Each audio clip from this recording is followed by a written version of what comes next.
was cute. Okay, I think we might be set up, ready to go. Welcome, Bob Lusk here, the Pond Boss, longtime fisheries biologist, getting ready to crank up this version of our Facebook Live. Tonight we're going to talk about fish stocking. And got a lot of ground to cover, so why don't we just get right into it. Before we really get going too fast, I want to make sure that I can see it on my laptop so I can see everybody's questions. Yeah, here we go. Oop, I need to mute my computer. Always got to remember to do that, you know. First thing up, Pond Boss magazine comes out every other month. It's just full of all kinds of little tidbits that can help you be better pond management. Hey, looks like Scott Lindsay's on board. Jason Nepstad, Kevin Briggs. Hey, Kevin, as I was doing my show prep, looks like you had a pretty good live thing going on too. That was pretty cool. Brian Lawrence, Mike Rivers, you guys are on board. Glad to see you guys joining in. Got quite a pretty good stuff lined up for you today. We've had several questions come in, so I want to take some time and answer some of those here in a minute. But here's what I want to do. There's Jim Fritch. Howdy, Jim. Matter of fact, Jim passed off a pretty good question to us. We're going to talk about that here in a minute. The Leanne's on board, our marketing director with Pond Boss Magazine. Leanne, glad you're in here with us. Got lots of things to cover. So what we're going to do tonight, I think, is I want to talk about some of the topics having to do with stocking ponds and lakes, about fish. We're going to talk about fish more than anything else. The things I want to talk about is to kind of come at it from several angles. You know, we've got the old tried and true American Fisheries Society pond stocking guidelines. We've got creative stocking. I'm going to start off with a story. This is a true story. Back in, well, I'm going to tell you, 1994, 95, through there somewhere, I got a call from a guy down in Houston. And he called me up and says, hey, Bob, listen, I just bought 1,200 acres of land, and I'm high fencing it, and I want to build a lake. Can you come help me figure that out? So I hopped in my truck, headed down to between LaGrange and Columbus, Texas, and visited with this guy and started talking to him. Tori Rhodes is up. Hi, Tori. Glad to see you. Ryan says, I watched all the previous videos after the fact. Glad to catch it live. Well, I'm glad we're all alive. Anyway, I go down to Columbus, Texas area, and this guy's got his high fence coming up. And we just start talking. He says, now what I want to do is I want to build about a 9-acre lake, and I want to build it right over there. And he kind of points down the hill. And I'm looking, and down the hill where he wants to build it is about halfway down the hill. So this lake's going to have to be about the same shape as a quarter moon. Hey, Jim Liner from Ray Scott Outdoors. Glad you're on board with us too. Well, as I got to looking at it, he really wanted to build the pond or lake where it didn't need to be. So the more we talked about it, he said, look, I just sold my company. I got the money to do this. So I want to create the best bass fishing lake that we can build. So as I kind of surveyed the scene, talked to the bulldozer guy, and this fellow looked at me and he was kind of crusty. He says, okay, look, Bob, I don't want to do the fingerling things like you biologists like to do where you start those little bitty fish and I got to wait 18 months. He says, look, I'm 78 years old. He said, I don't even buy green bananas. I'm not sure I'll be here when they get ripe. So can you stock my lake as though it'd been there for 5 years? Well, I hadn't done that. But I said, yeah, we can. So I looked at him and I said, it's going to cost a lot of money. He said, son, don't worry about the mule going blind, load the wagon. Well, that was my first introduction into outside-the-box stocking plans. And we had a brand new lake to work with. As big a hurry as he was in, they got the lake built by the middle of July, and it didn't rain. They didn't have any water. So what'd he do? He drilled a well. Of course he did. And he had a 700-gallon-minute well, and within a month, that 9-acre lake was full. So we went in and stocked it as though it had been there 5 years. A fish didn't have to swim 10 feet without just opening his mouth and sucking food in. Well, then there's the other story. I had a few years ago, a guy called me up. He says, I'm 26. I've got a little boy 4 and a little boy 2. and I just inherited the family farm, and it's my job to take care of the pond that's on it. It went dry in the drought back in 2013-14. Now it's got water in it. It's about 3 acres. I got $500. Can I stock that? I said, sure you can. You know, where the older fella, the green banana guy, I'll call him, he didn't mind spending a whole lot of money because he had it. And he had, you know, he's looking at the most of his life in the tail lights, where this guy's looking at it in the headlights. So there's a lot of different ways to be able to stock a pond. I'm going to take a minute and say hello. We got Andy Benson from Mossback Fish Habitat. Hey, Andy. We've got, let's see, Anthony. You know, Anthony, I got to talk to you. You got to know how to pronounce your name. I'm just going to call it Abate. Just give me a thumbs up if that's right. Gato Ventura, Justin Hansard. Justin Hansard is the county agent over here in Montague County in North Texas. Chris Chavetta's checking in from St. Louis. You know, I did get a few calls and some emails after this last broadcast. As a matter of fact, Andy Benson's the one that said this. He got to talking as we were talking about Mossback Fish Habitat and some of the projects that we've worked on to make old ponds better with their habitat. He said, you know, what you're doing is pretty cool. And I said, okay, wait. What makes it cool? He said, well, first of all, you're interactive. You're talking to everybody that's coming in and watching you. He said, and secondly, your information is good, real-time information that people can use, and you're answering questions right there as they come across. He says, and plus, just the whole format works pretty good. And I thank him for that. Hey, Nicole, glad you're on from South Louisiana. Your mother-in-law got home okay. It's all working out pretty good. Let's see. Jim Fritz says he's got buffering issues. I don't know if anybody else has got that. We've got a pretty fast internet connection here, so it ought to be rocking along pretty good. Well, anyway, I want to take a little bit of time before I tackle these questions. When you get ready to think about stocking fish, stocking a brand new pond is one thing, but stocking a pond with existing fish is another. So I'm going to tackle these. A brand new pond, first of all, what I tell everybody, and I've said this for years, I say it today. There's Terry from Bro Bridge. Hey, Terry. Chris Stillman's on board. Good gosh, looks like we got a bunch of folks coming on quick. That's great.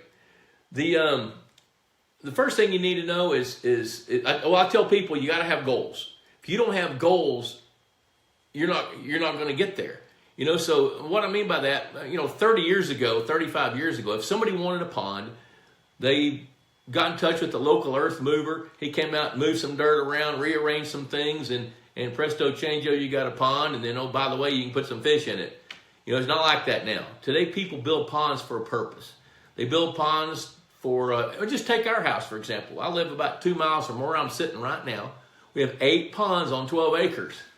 I don't like to mow. Well, anyway, with those ponds, there's Jacob West. Hey, Jacob. I'm checking on the question you asked me, by the way, email earlier. At our house, for example, when we got ready to build the pond beside our house, right after we bought the place, my wife, Queen Debbie, said, what do you want to do with that pond? I said, well, honey, you know, we got a bunch of oak trees in here. They're going to have to come down. So I'm thinking we ought to put some of those over here and rearrange those and create some habitat. And there's some stumps and some big sandstone rocks. And that way we can kind of set it up for a pretty good fishing pond. It's going to be 3/4 of an acre. She says, no. It's going to be a swimming pond.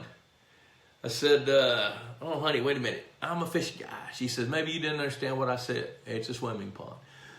Hey, Mike, long time no see. Well, I'm glad you can see me.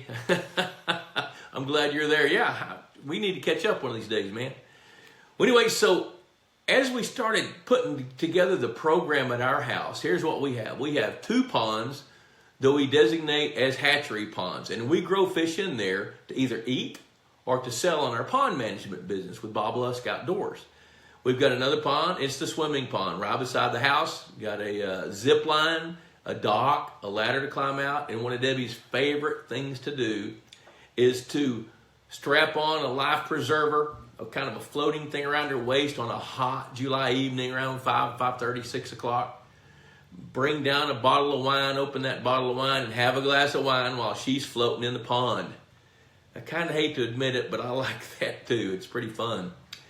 We've got another pond we call the experimental pond. We've used that pond to in the past to do everything from grow fish that we weren't sure how they would respond, But probably the best use we've had for that pond is we've helped Purina Mills develop some of their fish foods. Back when we were doing some development of the Aquamax products, Aquamax sport fish products, we used that pond to stock everything from hybrid striped bass to feed train largemouth to try to grow big bluegill and then tweak the feed. So that experimental pond, that's served a great purpose. We got another one that's a catfish pond. We stock it with catfish so that, actually the main reason is so that kids can come and catch their first fish. And I can't tell you how much fun it really is to have kids come over who have never caught a fish before, take them down there with some parents and other adults, and they catch some fish. We have a fish cleaning station. We let them clean them, and then we break out the cookers, and then we'll cook them. And I guarantee you those kids will remember that forever. So all of our ponds have different purposes, and that's the way it is with you guys too. So job number one is, what are your goals? When you get ready to stock that pond, know what your goals are. Now, stocking a brand new pond, you want to establish a food chain first. So let's take a 1 acre pond. That's pretty typical. 1 acre is about marginal to have a bass pond. Hey, Gene Gilliland, glad you're on board, buddy. That's our BASS conservation director. Went to school with him. He was an Oklahoma Wildlife, Department of Wildlife Conservation, Fisheries Biologist for his entire career. One of the stellar people in the fisheries business. There's Walker Smith. Walker Smith's on board. So if you're going to stock a pond, 1 acre, and I want to welcome everybody. 1 acre is about a marginal size to have a bass pond, unless you're kind of into the feed train largemouth bass thing. That's a trend nowadays. So the main point I want to start off with is there's a lot of ways to stock a pond. Now, in the old days, the main thing was to stock fingerlings, because when you have a pond that you're going to stock and you stock it with fingerlings and they grow up in the pond, those fish get conditioned to that particular environment, and they do better that way if they can grow up in it. When you take an adult fish and move it from point A to point B, there's no guarantees that that's going to work. It's really interesting because I've done all that. I've taken big fish and moved them from here to there, and I've taken small fish. Fingerlings, that's tried and true. It works. Now, the thing is, you got to start with the food chain. If you don't develop your food chain first, then you're not going to have the amount of food you need for your game fish later. So let's just take a bass pond, for example, because that's what most of us are thinking about. A largemouth bass pond, we start off with fathead minnows. We use bluegills. Bluegills are the backbone of the food chain. In the south, we'll use red ear sunfish or shell crackers. Up north, they may use pumpkin seeds in the northern states. And those fish, all these different fish have a different purpose within that niche, and some of them have their own niche. So establishing the food chain first is the most important thing to do with a brand new pond. And remember, I will pound this down everybody's throat forever. It takes 10 pounds of bait fish for a game fish to gain 1 pound. 10 pounds, you got to remember that. So you're in the bait fish producing business. And remember on prior broadcast, I've talked about how important the habitat is. That's the biggest deal. But next, when you stock, food chain's the biggest deal there. Now, learn about the different fish. Fathead minnows, for example. Fathead minnows spawn over and over and over, and they lay their eggs on the underneath sides of firm objects. Now, I've seen some ponds get stocked with fathead minnows where they didn't get established. And the reason they didn't, there was no spawning habitat. You can't take a bare bottom pond with no structure, no cover, no habitat, and expect fathead minnows to join in there. Hey, Ethan Lovelace, there you are. Glad you're on here, buddy. Jim Liner, I'll look at your post later on. I see what you're saying there. Fathead minnows really serve two purposes in stocking a pond. The first purpose they serve is to set the stage, to set the table, open the buffet line for fingerling largemouth bass. They reproduce so prolifically that they can get so far ahead, and then when you stock largemouth bass fingerlings and they start growing pretty fast, they're going to decimate those fatheads after about 18 months. The other way to use fathead minnows is as a supplemental food for a catfish pond.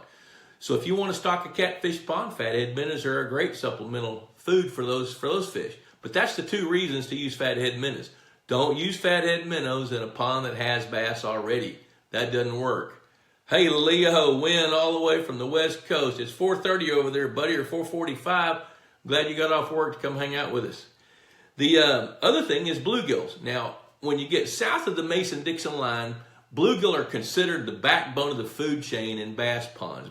Bluegills, like where we are here in North Texas, Southern Oklahoma, that area, all the way through, going all the way up through the Carolinas, they'll spawn anywhere from 3 to 5 times, and on some occasions, 6 times a year. Now, I'm not saying every bluegill will spawn 6 times, but I will say that there is 4, 5, 6 spawns throughout the course of the year. It's amazing because they're the ones that can stay up with the bass better than the other ones. The red-ear sunfish, on the other hand, they're more of an insurance policy. We use those. They're called shell crackers. They feed differently in the niches that they live in. They eat crustaceans, snails, crunchy bugs, things like that. And they spawn once or twice, and they spawn at a little different time than the bluegills do. So they're a good food chain. Now, how many do you stock?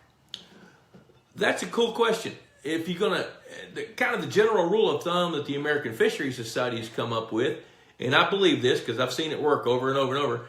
If we stock 5 pounds of fathead minnows per acre with 500 bluegill fingerlings, and then give those fish 6 months to a year, they're going to begin to grow big enough to begin to reproduce. Now, the problem with that is you really need to wait before you stock bass with those. Hey, Brian Greb, figured you'd be working with dogs today, buddy. Glad you joined up too. Brian is fisheries professor from South Dakota State University up there in the North Country. It's probably a little cooler than it is right here. The bluegills, on the other hand, being the backbone of the food chain, you really want to pay attention to the different fish and the numbers that you stock. 500 per acre is acceptable, but if you stock that number, you need to wait at least 6 months before you put any bass fingerlings in there. Preferably wait a year to a year and a half so they can establish themselves and begin to reproduce. Now, standard stocking rates, 1,000 bluegill per acre, then you expedite things. If you stock 1,000 bluegill per acre and 10 pounds of fathead minnows per acre, and then you keep the water fertile in the south, caveat, if you keep your water fertile in the south, then you're going to see growth rates, reproduction rates, and everything speed up. And if you'll feed the fish, you're going to speed things up even more. So the number of fish that you stock to start that food chain is going to be contingent on what your goals are and your timeline and how big a hurry you're in. One of the things, one of our good friends, Jeff Slupczynski from Midwest Lake Management up in northwestern Missouri, he started stocking bluegill at rates of 2,000 per acre a few years ago. And the reason is every single bass lake that he managed and ones that we manage as well, you're compelled to start taking out young of the year bass by year 3. Well, so what he thought would happen is if he stocked more food in the beginning, got more reproduction, faster growth rates, feed those fish, he could at least put off the need to harvest bass by a year. And in fact, that's about what happens, but it doesn't negate it. It doesn't take it away. There's Patrick Fields thinking about making a 2/10 acre bluegill brood pond in Arkansas. Yeah, I'll cover that in a minute. So getting that, let's see, Don and Brooke Winterrod, what would you suggest for a couple different options? Okay, I'll cover that here in a minute. Yeah, that sounds good. So stock your forage fish first based on your goals and your timeline.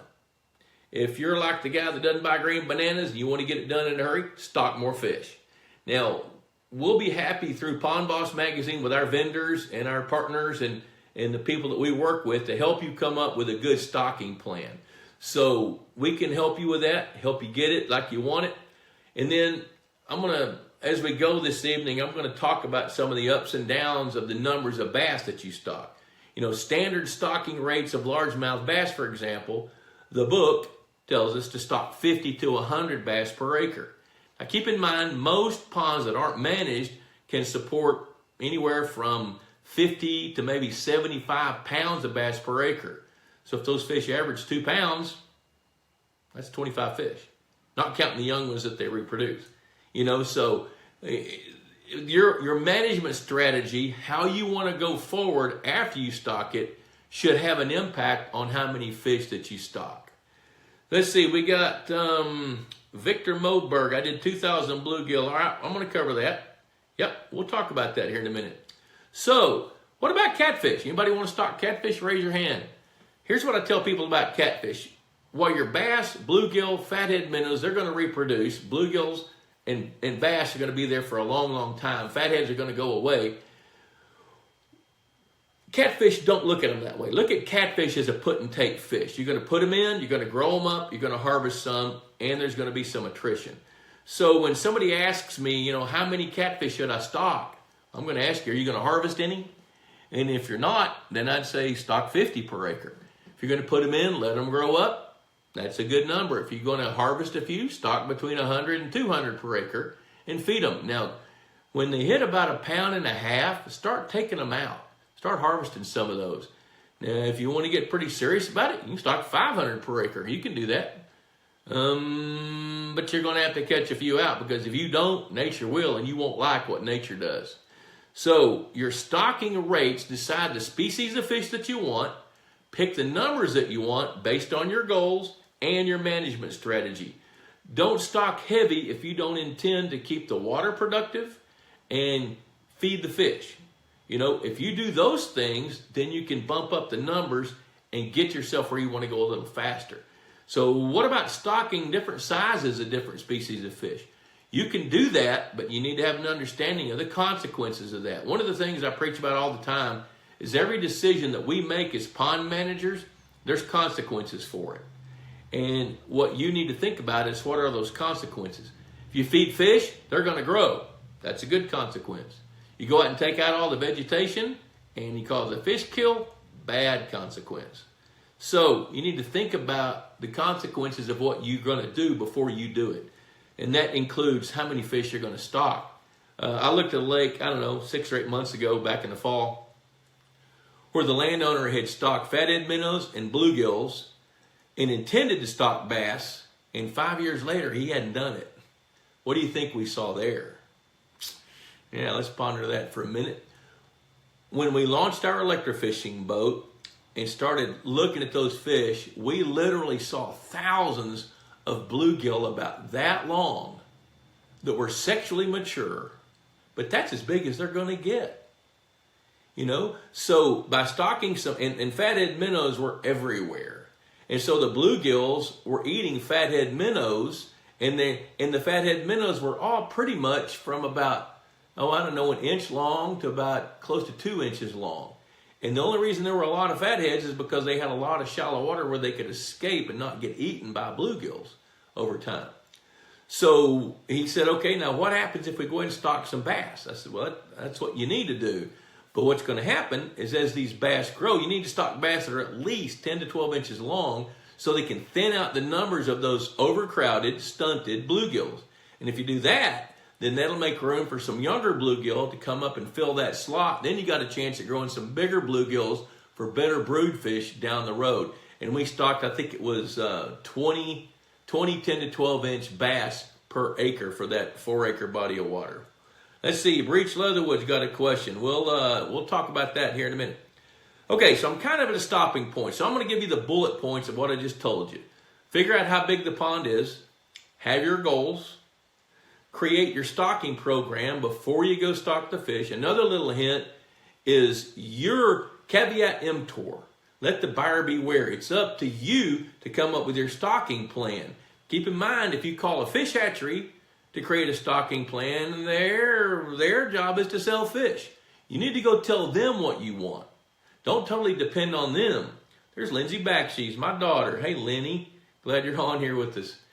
So there's your take-home points. And then pick the number that you're going to stock, and your timing is important as well. It's best to stock fish in the spring at the very beginning of the season, or stock them in the fall. Don't stock them in the summer most of the time unless you're working with somebody that totally knows what they're doing, because you have fish handling issues. In the winter, it's irrelevant to stock them in the winter because they're not going to grow much anyway.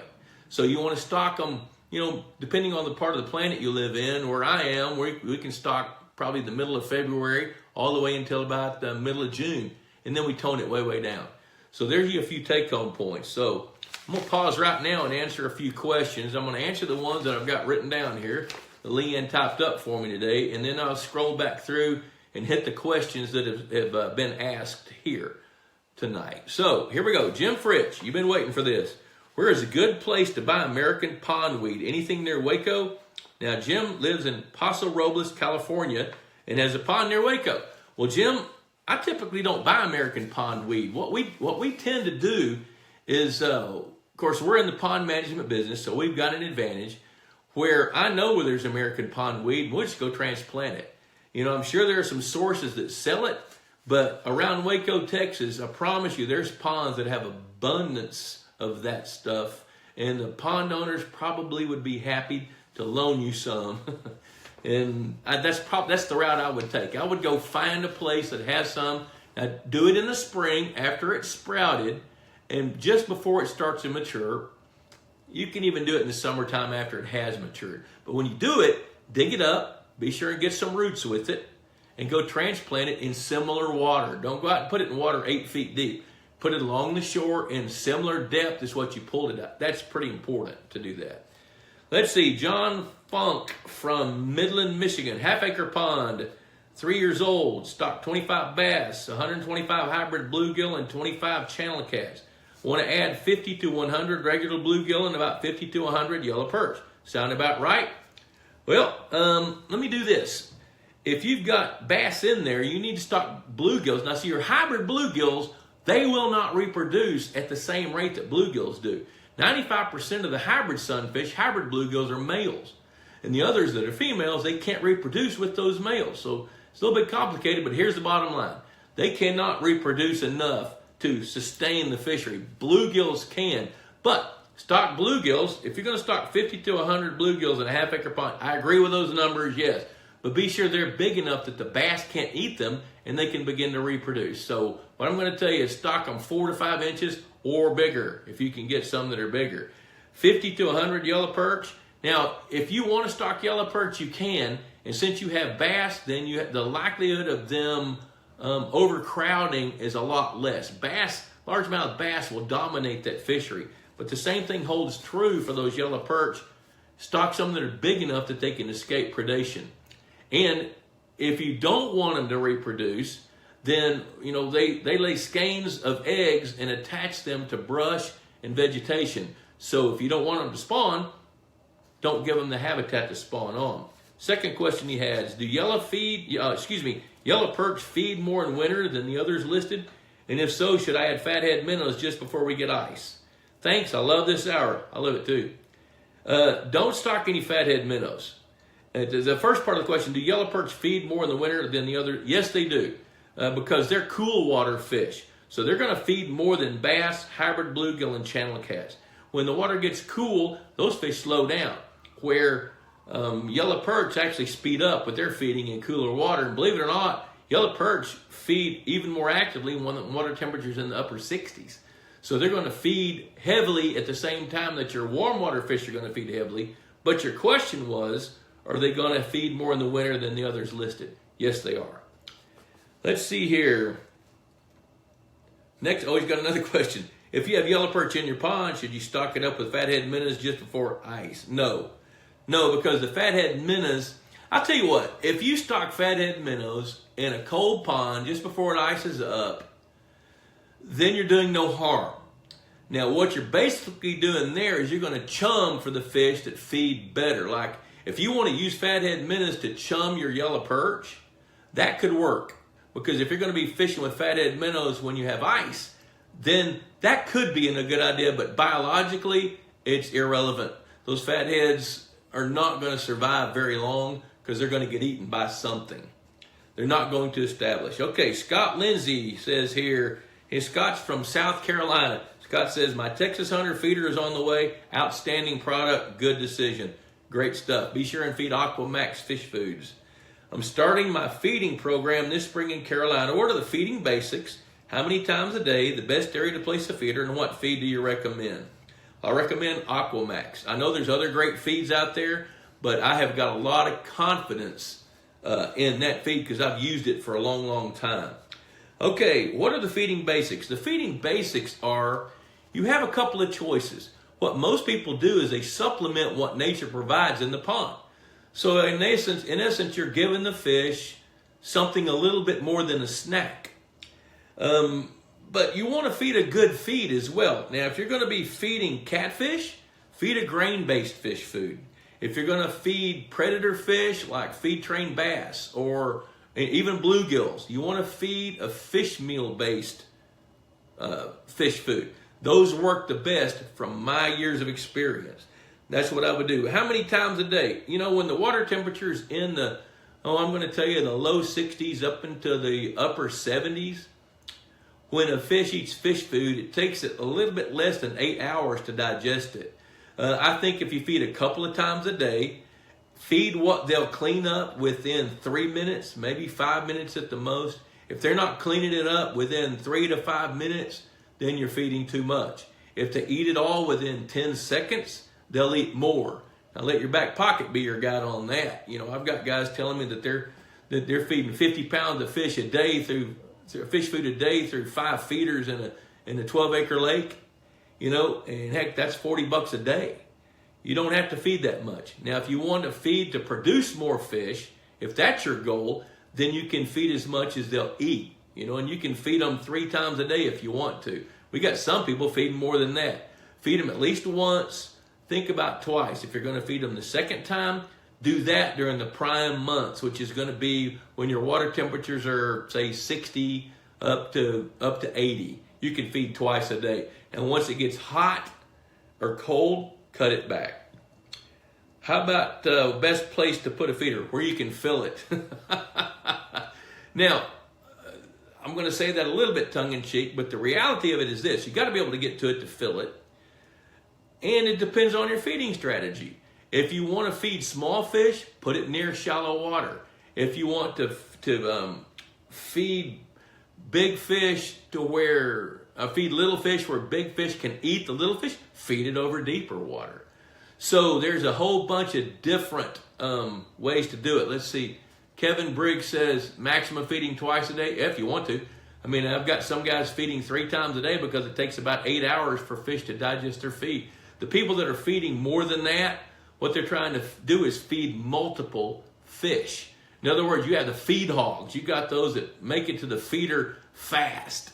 You know, then you got others that are a little bit less aggressive. In order for them to get fed, then you got to change your strategy or use a feed like Aquamax MVP. MVP comes in 9 different sizes of pellets. About 2/3 of them float, but the smaller pellets are designed to kind of drift down and sink into the water column and feed the fish that are hanging out underneath those aggressive food hogs at the top. Let's see here. Toronto Madonna, you joined in. Glad to see you. Let's see here. Kevin Briggs. Okay, feeding. Yeah, we talked about that. Mike Muley, glad you're on board, buddy. Thank you. Okay, now for this question from Somerville, Georgia, TJ Grogan. I'm looking to increase the genetics to an already existing pond by stocking 1 pound Florida bass. I live in Northwest Georgia. What would be the recommended Florida strain bass number per acre to an existing pond to make a difference in a few years' time? Any help would be appreciated. Well, okay. Thanks and God bless. Thank you for that.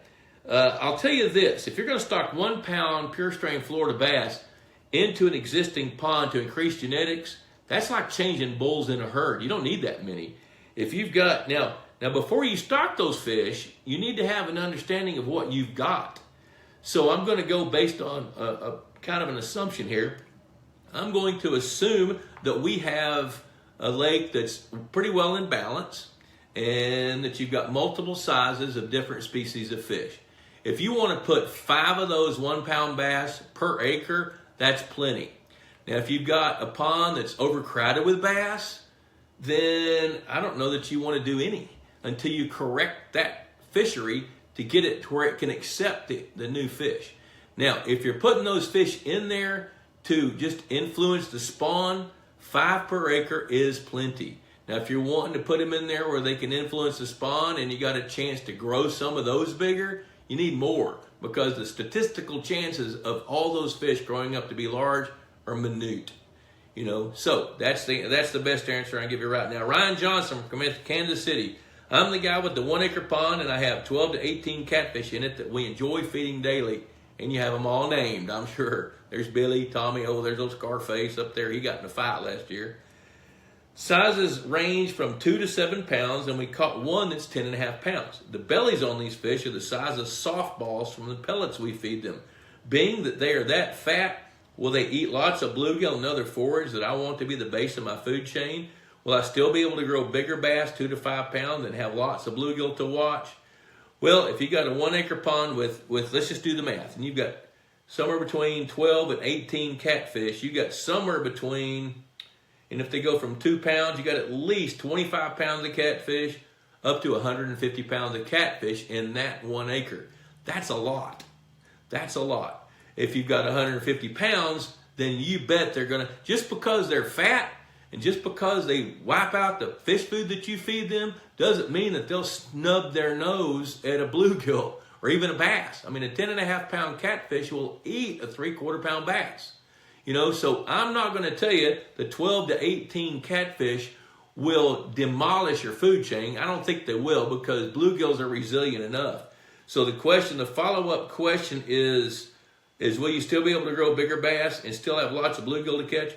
You'll still be able to grow bigger bass, and I'm presuming that since you're feeding the catfish, the bluegill are eating too. So odds are pretty good that you'll still have bluegills to catch. Now what I can't tell you is what happens when those 12 to 18 catfish all weigh 20 pounds. Then the whole equation changes, because they're top line predators. You know, when they're 1.5 pounds or 2 pounds, they're kind of like teenagers. You know, they're going to go to the refrigerator and they're going to see if they can find some meat, but if they don't, they'll eat that dadgum broccoli if they have to. You know, so catfish are that way when they're younger, but as they get bigger, they get conditioned, they become even more dominant as a predator. So I think the question you're asking is, will the fish food keep them from eating the other fish? No, it won't. You know, if they come across a bluegill at midnight and they have a chance to eat it, they're not going to say, you know, my bellies are full, so... No, they're going to eat it. They're going to open their mouth, suck it down, and that bluegill will be gone.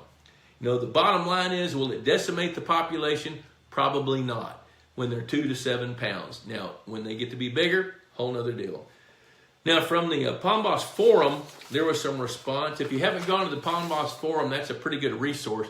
We have some outstanding people on that can answer some great questions. Look at there, we got John Cruid that just chimed in. Steve Snow, my old high school buddy. Glad you're on here, buddy. Thanks for checking in.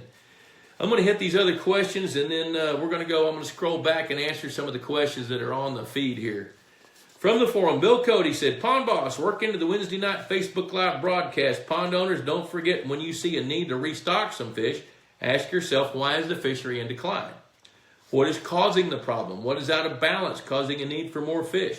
What should be fixed or adjusted before adding new fish? A well-planned numbers adjustment may be needed before adding more fish. Will new fish cause too much competition or upset the food chain? Just adding new fish may not solve your underlying problem. He's got a whole bunch on here. And then Eric West also, he's a moderator as well. Eric West is a moderator, as so is Bill Cody, who's a microbiologist from Malenta, Ohio. Eric is from Jackson, Mississippi.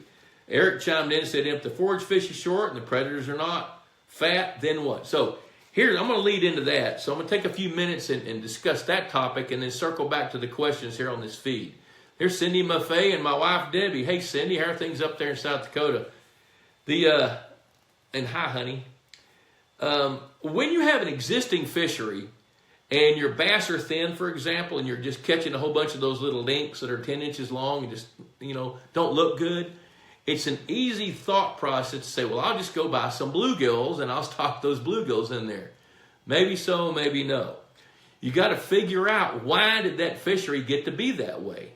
Is it because the bass are overcrowded? Is it because we don't have enough spawning habitat for bluegills? Here's my point there. You cannot money whip a pond and change it from what it fundamentally is unless you fundamentally change the pond. Now that's pretty important. I might write that down so I don't forget it. The thing is you can't come into a pond and just count on corrective stocking of fish to change it. Doesn't work that way. Keep in mind, like I've said already once today and last week a lot, 10 pounds of bait fish is what it takes for a game fish like a bass to gain a pound. Smallmouth bass, same thing. Channel catfish, live food takes 10 pounds. Walleye, same thing. You got to have more. Got to have more. You know, so if you don't have the habitat, or if your fishery's out of whack, if your predator fish are here and your forage fish are here, you can't come in and spend $1,000 to get your forage fish here and expect it to get to here unless you do something with these mouths first. You got to get that fixed.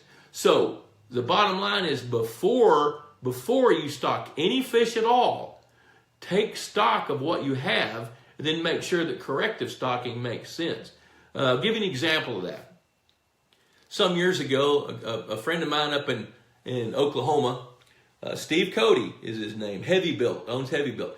He built himself a lake, and then we stocked it. But just as fate had it, the numbers of bass that we stocked ended up not surviving as much as we expected them to. So by the time those fish were 3 years old, he called me, he says, hey, we're not catching the fish we should be catching. So we took the electrofishing boat up there and launched it, and we started looking at the fish, and sure enough, our catch rates were low, but every bass we caught was over 3 pounds, deep-bodied, looked like what Ray Scott says is an Alabama deputy sheriff. Beg forgiveness, Alabama deputy sheriffs. Or better yet, looks like me, you know, pretty big. Well, and then there was the next size class. They were all young of the year that were about 8 inches long to 6 to 8 inches long. So as we thought about it, there was a missing niche. So it made sense to go in there and stock some bass that were 13 to 15 inches long. Well, and we needed to stock those in at about 8 to 10 per acre. Well, we spent some time that day shocking some of his other ponds and catching fish in that size class to fill the missing niche. And the reason we did that was because you can surmise that if you've got a bunch of great big fat bass that are actually low in numbers for a particular fishery, that they're not going to be able to get control of the young of the year, which were in highly abundant numbers, big numbers. So by putting in that missing size class of fish, we were able to help get those in there where they could control the young bass, and those wouldn't be the ones that came in and take over. So it's real important that you know where your fishery is before you go spend money at the fish hatchery to stock more fish. So I'm going to scroll back down here, and I'm going to look at the feed here and start looking at some of these questions. I'm going to back down here a little bit and bust into all these. Okay, let's see here. Jim Liner, you're going to go to the Bassmasters Classic. I don't know. I hadn't thought about it. I love doing that. I'll call you and we'll talk about that. Let's see. Don and Brooke, what would you suggest for a couple of different options without using largemouth bass? New pond, 1 acre, 12 foot deep, 6 to 7 average foot depth. Plan to aerate by the second year. Would like to harvest fish to eat and have fun. I tell you what I would do there. Anthony says I pronounced his name accurately. Abate. Okay, I got it now, man. Okay, to answer that question for Don and Brooke, if you want fish for meat, I'd stock Channel Cat. They're easy, they grow fast, they're really good. Now, if Channel Cat doesn't ring your bell, then stock some hybrid stripers, because those things grow fast too. And they're so much fun to catch, and they're pretty easy to catch. And both of those fish will come to fish food. So I would be sure to feed them, because that's going to expedite the growth rates. If you're not going to feed them, then you need to have a food chain for them to be able to grow up, and just plan for it to take a couple of years to have any that are big enough. So let's say a 1 acre pond without using largemouth bass. If you're going to use hybrid stripers, I think I would stock some hybrid sunfish that don't reproduce very well. Stock those hybrid sunfish, stock hybrid stripers if you like those. Plan on feeding the fish. And hybrid stripers are a put and take fish. What you put in is what you have. So as you grow them up, start taking some out and just expect attrition. That's just the way it is. Some birds are going to eat some fish. Snakes are going to eat some fish. Just have a restocking plan based on your usage. So you'd have the hybrid sunfish you can eat. They'll get to be about, 3/4 of a pound to maybe a pound, which is pretty big. Then you'd have those hybrid stripers. You can let them get as big as you want. And if you want to have channel catfish with those, you can do that too, because they live in different parts of the pond. The hybrid stripers tend to live out in the open part. channel catfish are not bottom feeders, but they're nocturnal. So they kind of avoid the sunlight. The hybrid sunfish, they're going to hold close to cover. So those three fish would work well together, or any mix of those. Let's see, Patrick Field says, thinking about making a 0.2, a 2/10 acre bluegill brood pond in Arkansas. We do that with our clients often. We'll build brood ponds just to grow bluegills so that we can take those bluegills and stock them into other ponds. Now, if you're when you say a brood pond, that's what it suggests to me is that you want to do that to grow numbers of bluegills.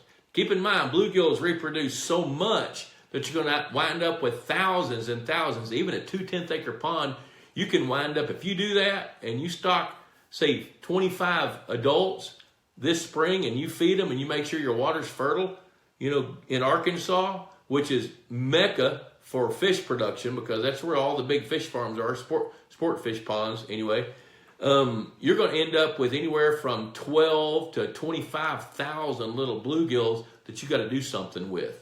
We'll buy them unless you got a use for them. Okay, Victor Moberg said, I did 2,000 bluegill to 100 black bass, 1 acre tank. 1 acre tank, you must be in West Texas. Kind of funny story here. West of I-35 in Texas, in ranch country, they call a pond a tank. So when they talk about a tank, that's what they're talking about. Whereas in some places we call them ponds. You get up in Lamar County in northeast Texas, they're pools. So anywhere we go, people have different names. And what's the difference between a pond and a lake? I love what founding editor Mark McDonald, the Pond Boss, said years and years ago. He says, if it's 3 acres in mine, it's a lake. If it's 3 acres in yours, it's a pond. I don't know. I think a lake is probably 4 or 5 acres or bigger. Let's see here. Anyway, 2,000 bluegill to 100 black bass. That's a great call, because what you did was you established your food chain. 4-pound bass in a year and a half. That's exceptional. Now, if we were to go get those 100 black bass that you stocked when you did that in a year and a half, you'd have probably 1 or 2 4-pound bass. You'd have 50 that are less than a pound, because those are the males. And then all the rest of them would be somewhere between 12 inches and that 4 pounds. So 4 pounds is exceptional in a 1 acre pond. But keep in mind, that's very likely the biggest fish that you've got in a year and a half, which is impressive, by the way. Let's see. Kevin Briggs said, I put in some catfish, but not your main thing. Okay, got it. Let's see. Breach Leatherwood, how many bass per acre should I take out of 27 acre stock pond per year? Well, it depends on your goals, really. The general rule of thumb for harvest of bass is 20 to 25 pounds per acre. In some cases where the pond's real productive, take out 30 pounds per acre. But here's what you should do. Weigh and measure those fish. And I've sent some Excel spreadsheets out to where you can plot that to see how your fish are doing. If anybody wants one of those, email me. Oh, look here. We got some graphics. Really, they're not graphics, but look at that. info@pondboss.com. There's our office number. I'm going to leave that up there for a minute. Send me an email at info@pondboss.com and tell me what you're looking for. And then I'll be happy to send you one of those Excel spreadsheets. Our graphics department really went above and beyond to create this for me today. This is outstanding. By the way, commercial, Pond Boss Magazine, are you growing fish this big? We write about that. Here's the latest issue. Here's our wintertime issue. $35 a year. Listen, here's my hardcore sales pitch. Pond Boss Magazine at $35 a year. You spend more money than that on a Friday night date night. And you're going to get nuggets out of each one. And that's what fuels the economy for Pond Boss. So we're going to encourage you to jump on board with us. As a matter of fact, we got another little deal. Leanne came up with an idea today that I love. She says, show them a Pond Boss hat, and then we have these coffee mugs. If you guys, while you're looking at this video tonight, if you'll hashtag Pond Boss Magazine, click like on the video, and share it, she's going to put your names in the hat. And at some point, we just talked about this at 4 o'clock, we're going to draw and send you a hat and a mug. So do that for us to kind of help spread the word. We'd love it if you'd share this so we get the word out to more folks. Let's see here. Leo Nam Win, Brain Challenge. The infamous Paris Lake underwent remediation for seismic upgrade for a 1,278-acre lake. Lake has been low for the past 2.5 years. Larger largemouth bass range from 3.8 to 6.2 pounds. Density is 3 per acre, while 2.6 to 3.7 pound density is 6 per acre. Fingerlings to 1 3/4 pound or 1.3 pounds, density is 21 per acre. We're pushing through a tail end of a drought. Water is in flux quite a bit. Plenty of bait fishes, however, structures are lacking. The public wants to harvest bass. Recommendation on harvesting sizes or for banning of harvest. Okay, well, I'd love to answer that question. I'm going to tell you here's what I would say. As long as the relative weights of any of those bass exceed 100, throw them back. I don't care what the length is. When that lake is low like that, and it finally does get that rainfall to fill it up, you're going to see explosive growth rates in the remaining fish. Keep in mind that the densities of the fish are a direct reflection of the amount of water that they've got and the amount of food. We've just seen some of that go on here in Texas in the Highland Lakes, where they were down 40, 50, 60 feet. And they were down like that for 4 or 5 years. Lake Buchanan, Lake Travis, those lakes there in the west of Austin, Texas. And they grew up with all kinds of fantastic habitat. Then they rose. And the first thing that happened was the forage fish exploded. Bluegills, threadfin shad, gizzard shad, fish like that just erupted. And followed right behind them were rapid growth rates of all the remaining fish that were concentrated in a much smaller volume of water and a much smaller surface area of water. So my nature would be to protect those fish.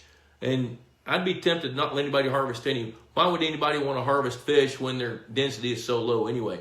But look at their relative weights. That's going to tell you. If they're skinny, they ought to come out. If they're plump, they shouldn't. Kevin Briggs, maximum feeding twice a day. We talked about that.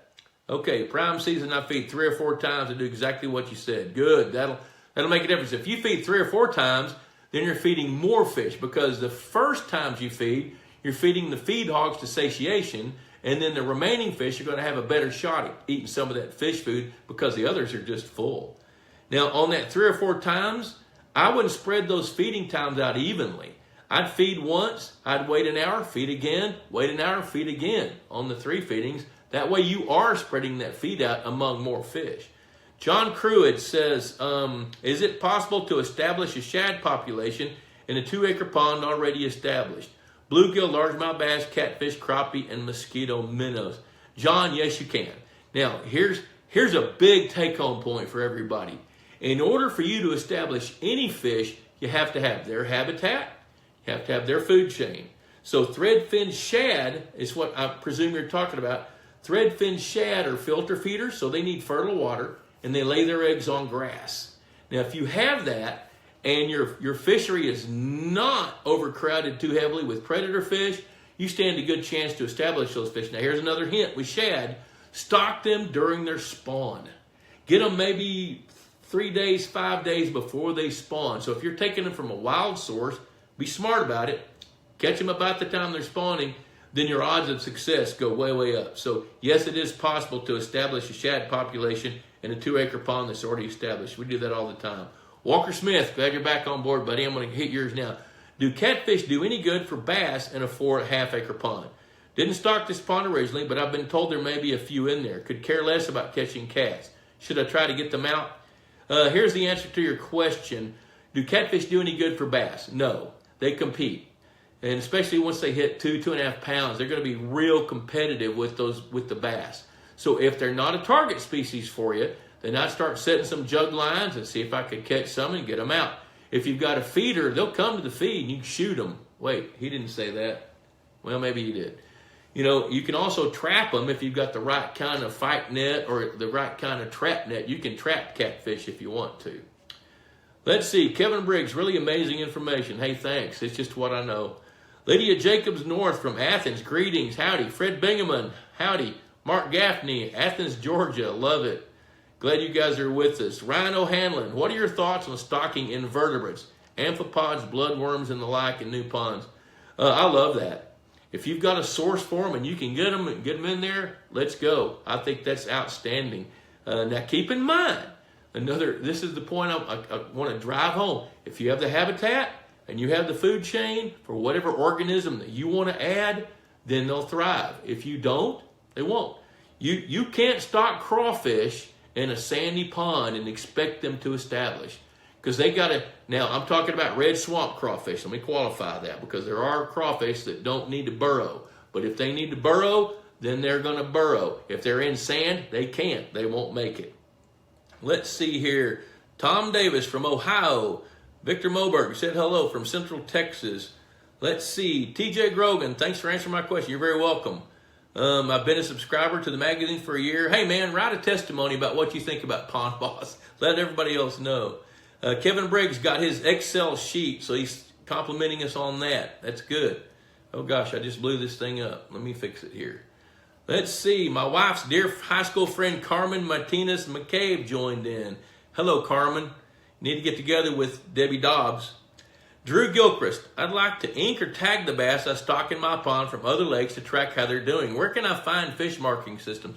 I got to tell you, that's one of the next articles coming up in the March-April issue. Fish professor Mark Cornwell from upstate New York is writing about that. Now, if you want to tag some fish, that's a great idea. If you want to track individual fish, or if you want to try to figure out how many fish you've got. So inking or tagging them is a good idea. The easiest way to find a fish marking system is Floy tags. That's one of the better ones, F-L-O-Y. They're easy. You got a little gun. You can insert it in the flesh right beside the dorsal fin. But be sure and get the March-April issue of the magazine, and then you're going to get some good tidbits for that as well.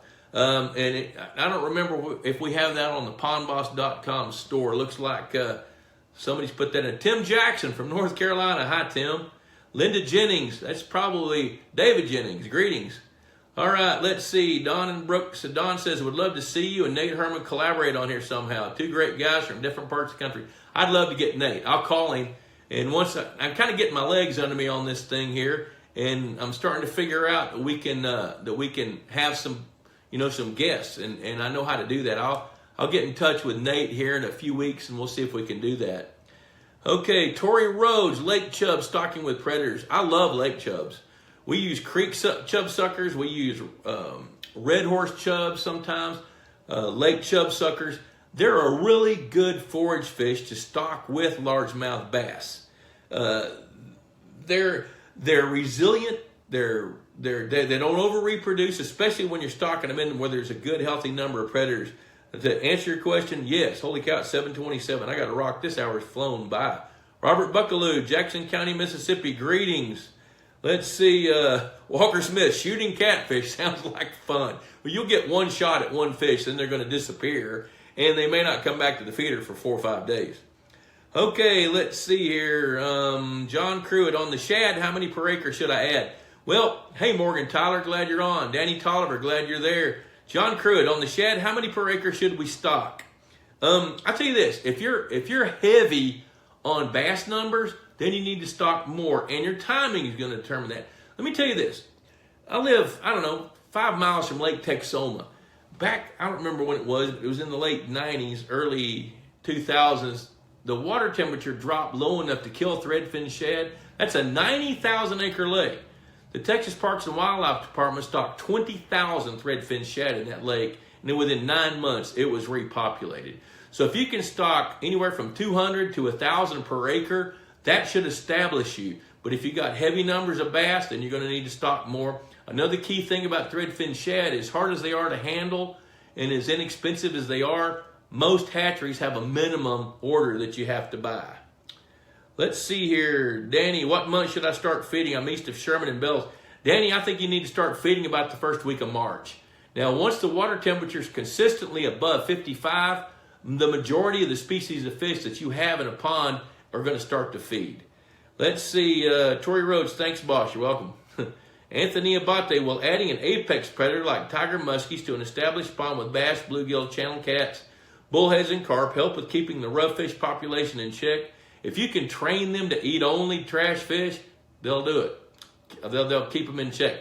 But you can't do that. They won't respond. those tiger muskies, yes, we do use them as an apex predator in low numbers to control numbers of largemouth bass. Now that works really well, but you can't really tell them to eat rough fish because they don't know. They're going to live near weeds and shallow water. That's where tiger muskies like to go. Will it be detrimental to the trophy bass potential? No, apex predator like a tiger muskie, if you only put 1, 2, or 3 per acre, they're not gonna be a detriment to your trophy bass potential, because those big bass, their nature is to be away in deeper water near structure, where the tiger muskies are going to be up shallow. The detrimental part might be because tiger muskies are feeding in a similar niche as the bass do when the bass come up to eat. They'll eat a lot of bluegills. I added 2 tiger muskies to my 2-acre pond, and one of them grew 11 inches. I totally believe that. And wait till you see next year what it does. I don't think you've hurt yourself. If you're going to have guests, Danny says you got to have Otto on. I was thinking about that today. Otto doesn't live very far from here. I think what we'll do is we'll pick a topic about pond construction or renovating ponds or something, and I'll bring Mike in here with me because he would love to do that. So thanks for the suggestion. We'll do that. Tim Johnson from Oklahoma. Hey, Tim. Dang drought's killing our ponds. I hear you, buddy. That happens. You know, when you don't have water, it's hard to go get flea and tick powder for a catfish. You know, gosh, what a fun, fast hour. This thing blew by. Keep in mind, Pond Boss Magazine, if you're not subscribed to Pond Boss, please do.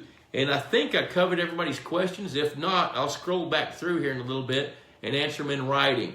Don't forget, hashtag Pond Boss Magazine. Share this video and like this video if you don't mind, because that'll help us get out in front of more people so we can get more questions and really, bring more people into this family. I want to thank you for taking time to join in. You know, it's asking a lot for you to take an hour of your time on a Wednesday when we all should be in church, but I tell you, I really appreciate it, and thanks, and we'll come up with a topic, so check back in on the Pond Boss Facebook page and the Pond Boss website forum at pondboss.com, and then we'll come up with some good topics and we'll answer your questions. So thanks for checking in. And like Chad Prather says, here's a Facebook poke.